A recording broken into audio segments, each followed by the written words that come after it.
នេះណាបងប្អូនគឺចេកឆឹងរបស់យើងគឺបានរួចរាល់ហើយចេកឆឹងគីឡូឆឹងណាសួស្តីបងប្អូនទាំងអស់គ្នាថ្ងៃនេះគឺខ្ញុំចង់មកចែករំលែកវិធីសាស្ត្រឆឹងចេកហើយនិងឆឹងដលងឲ្យបងប្អូនទាំងអស់គ្នាបានរៀនធ្វើតាមនៅផ្ទះណាបងប្អូនណាចាអញ្ចឹងគ្រឿងផ្សំដែលយើងត្រូវយកមកឆឹងចេកឆឹងដលងហ្នឹងគឺមានដូចតទៅទី1ហ្នឹងគឺដលងហើយនឹងចេករបស់យើងទី2គឺដូងខ្ចីណាបងប្អូនដែលយើងកោសហើយបន្តមកទៀតគឺយើងមានអំបិលបន្តិចខ្ទិះដូងបងប្អូនច្បាច់វារៀងច្រើនតិចណាបងប្អូនណាដាក់ច្រើនវាឈ្ងុយហើយយើងយកទឹករៀងច្រើនតិចមកដើម្បីយកមកងាស់ជាមួយនឹងដលងហើយនឹងចេករបស់យើងណាបងប្អូនហើយចុងក្រោយគេគឺស្ករត្នោតណាបងប្អូនស្ករត្នោតយើងយកស្ករណាថ្មីក៏ឈ្ងុយណាហើយបន្តមកទៀតគឺដលងនិងចេកនេះទាំងអស់គ្នាកុំយកចេកទុំពេកណាបងប្អូនចេកគឺយើងយកចេកបែបស្គៀលចំណែកឯដលងវិញបងប្អូនចង់បានដលងពណ៌ឬក៏ដលងសគឺតាមចំណង់ចំណូលចិត្តរបស់បងប្អូនអ្នកខ្លះអាចដាក់លេខក្រៅទៀតក៏បានដែរអញ្ចឹងបងប្អូនរងចាំតាមដានទស្សនាទាំងអស់គ្នាណាបងប្អូនឥឡូវខ្ញុំចាប់ផ្ដើមយកចេកហើយនឹងដលងរបស់យើងនេះចាបងប្អូនចេកហើយនឹងដលងបងប្អូនកាត់តាមចំណង់ចំណូលចិត្តណាចង់ទូចង់ធំតាមចំណង់ចំណូលចិត្តឥឡូវខ្ញុំយកចេកហើយនឹងដលងរបស់យើងយកទៅត្រាំទឹកកបោរណាបងប្អូនអញ្ចឹងយើងត្រាំទឹកកបោរ10-20នាទីសិនចាំយើងយកមកឆឹងទាំងអស់គ្នាចាឥឡូវយើងចាំតាមដានបន្តទៀតឥឡូវនេះយើងចាប់ផ្ដើមឆឹងយកតែម្ដងដូចខ្ញុំនិយាយដើមវីដេអូអញ្ចឹងបងប្អូនណាបងប្អូនដលងឬក៏ចេកអីបងប្អូនកាត់មកល្មមប៉ុណ្ណឹងមកបើយើងកាត់ធំពេកវាអាចនឹងយូរឆ្អិនណាចាហើយបើយើងកាត់តូចពេកវាអាចនឹងឆាប់អលួយអញ្ចឹងទាំងអស់គ្នាកាត់មកល្មមប៉ុនរបស់ខ្ញុំអញ្ចឹងមកហើយ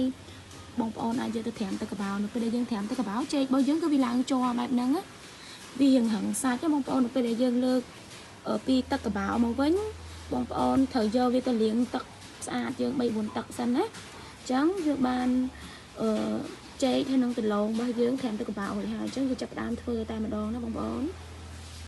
អញ្ចឹងដំបូងយើងត្រូវដាក់ខ្ទះរបស់យើងឲ្យក្តៅខ្លាំងសិនណាហើយរៀងក្តៅខ្លាំងសិនអញ្ចឹងបន្ទាប់មកចាំយើងដាក់ស្ករត្នោតរបស់យើងចូលណាបងប្អូននេះស្ករត្នោតរបស់ខ្ញុំណាស្ករថ្មីអញ្ចឹងស្ករត្នោតបងប្អូនអាចរកទិញតាមទីផ្សារបានប៉ុន្តែបងប្អូនរកមើលស្ករណាថ្មីស្កររបស់ខ្មែរយើងដាក់ទៅឈ្ងុយហើយស្ករត្នោតនេះខ្ញុំយកកន្លះគីឡូណាបងប្អូនកន្លះគីឡូហ្នឹងគឺស័ក្តិសមជាមួយនឹង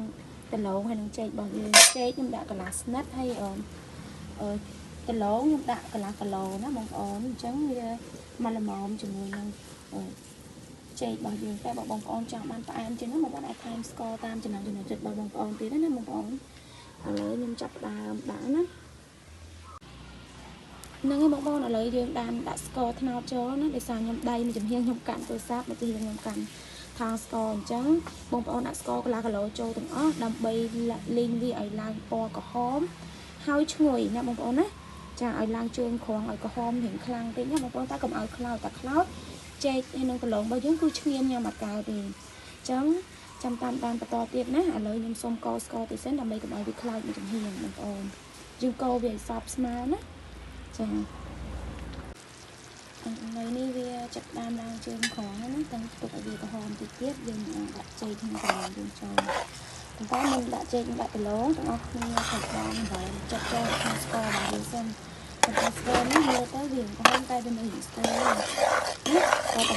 មកពុះទៀតឲ្យវាក្រហមវិញនេះតែកុំឲ្យខ្លោចទៅឲ្យស្អាតទៀតខ្លោចគឺមកអាទីមកកោឲ្យឈ្ងុយហើយដាក់អំបិលចាប់ចូលហ្នឹងទៅកោវាម្ដងទៀតណាដល់មកចេកដាក់ដលងចូលមកឥឡូវវារៀងក្រហមខ្លាំងដែរអញ្ចឹងចាប់បានដាក់អំបិលចូលហើយនេះអំបិលចាដាក់អំបិលចូលមកយើងចូលវាទៅមកហើយអត់នឹងទៅដាក់អំបិលតែតែយើងកាន់ឲ្យដាក់អំបិលគឺវាអាយមុតវាអត់ស្រួលស្រួលគឺចំណងចេកនឹងឆ្ងាញ់ហើយគឺ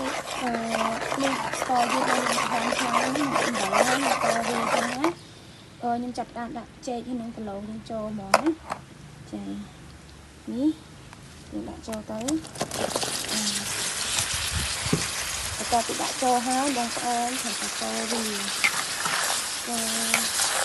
វិញចឹងណាកូរវាត្រឡប់ទៅត្រឡប់មកយើងគិតដៃខ្ញុំទៅយើងចូលឲ្យត្រូវជាមួយនឹងកន្លក់នេះណានេះថាកំចូលពីដៃខ្ញុំទៅយើងហៅឆ្នាំបន្តិចនេះបងប្អូនកំឡុងទៅ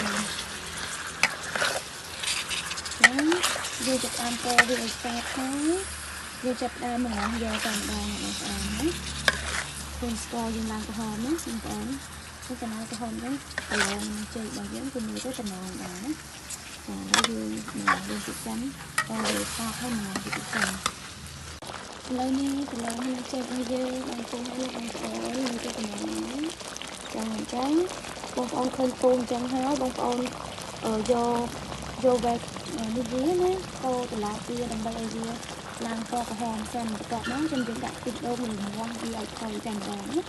ចឹងយើងចាប់ដើមកូរត្រឡប់ពីទឹកសិនចឹងកូរត្រឡប់ទៅចឹងនេះចាំកូរត្រឡប់ទៅចឹងទឹកនេះ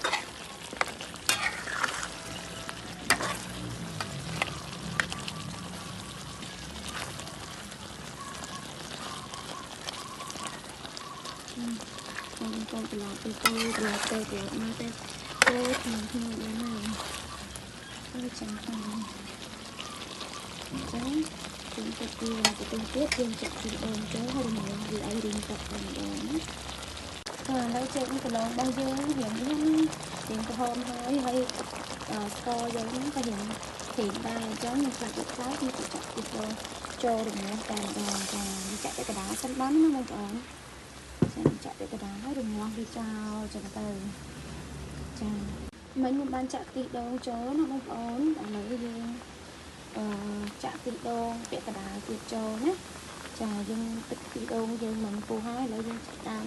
ចាក់ខ្ទិះដូងពាក់កណ្ដាលទៀតចូលណាចានេះបងប្អូនចឹងយើងកូរវាហើយម្ដងហ្នឹងគឺយើងរំងាស់ឲ្យស្អិតតែម្ដងចាអញ្ចឹងយើងរំងាស់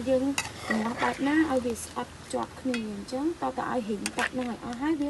ឆ្អិនដល់ក្នុងហើយវានេះទៀតវាលក្ខណៈថាវាឆ្អិនដល់ក្នុងហើយវាស្អិតល្មួតឆ្ងាញ់ណាបងប្អូនអញ្ចឹងយើងរំងាស់វាទុកឲ្យប្រហែលជា20នាទីទៅ30នាទីណាទៅតាមចំនួនរបស់យើងឥឡូវយើងរងចាំវាដាច់ទឹកសិនណាចាឥឡូវយើងរំងាស់បាន10នាទីណាអញ្ចឹងខ្ញុំសុំរំងាស់ថែម10នាទីទៀតចាយើងរំងាស់បាន10នាទីយើងឃើញថាវារៀងតិចហើយចាអញ្ចឹងប្រហែលជា10នាទីទៀតអាចនឹងស្អិតទៅណាបងប្អូនចាឥឡូវយើងចាំតាមដល់តទៀតចាឥឡូវនេះបងប្អូនប្រឡងឆឹងហើយចេកឆឹងរបស់យើងគឺបាន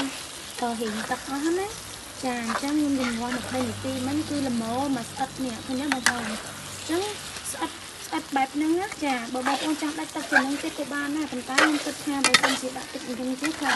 វាឈ្ងៀមណាបងប្អូនអញ្ចឹងយើងធ្វើតែប៉ុណ្្នឹងក៏គឺឈ្ងុយឆ្ងាញ់ហើយតែយើងដាក់កាដូងមកនេះធ្វើដាក់ជាមួយនឹងសាច់ដូងរបស់យើងគឺមកល្មមឆ្ងាញ់ហ្មងស្អិតនេះបងប្អូនណាស្អិតហើយនេះឃើញទេបងស្អិតហ្មងវារៀងអស់ណាចាឃើញទេមកល្មមមកឆ្ងាញ់ហ្មងចំណងនេះតាមចាអញ្ចឹងយើងចាប់ដាក់សាច់ដូងចូលតែម្ដងណានេះសាច់ដូងណាចាចំណងតែអញ្ចឹងនៅពេលដែលយើងដាក់សាច់ដូងអញ្ចឹងហើយគឺយើងចាប់តាមដាក់ចានតែម្ដងអញ្ចឹងនេះណាបងប្អូនគឺចេកឆឹងរបស់យើងគឺបានរួចរាល់ហើយចេកឆឹងគីឡូឆឹងណាចាអញ្ចឹងយើងចាប់តាមទៅទៀតណាអញ្ចឹងយើងចាប់តាមទៅដាក់ចានហើយហ្នឹងហើយបងប្អូនឥឡូវចេកឆឹងរបស់យើងគឺបានរួចរាល់ណាចេកឆឹងជាមួយនឹងដលងឆឹងរបស់យើងគឺដលងឆ្ងាញ់មែនទែនចាហើយឡើងស្អិតជាប់គ្នាឆ្ងាញ់ហ្មងបងប្អូនចាអញ្ចឹងអរគុណបងប្អូនទាំងអស់គ្នាដែលបានចូលរួមទស្សនាវីដេអូនេះតាំងពីដើមរហូតដល់ចប់ជួយ like ជួយ share ផងណាបងប្អូននឹងបានមើលវីដេអូថ្មីៗបន្តទៀតចាអរគុណច្រើន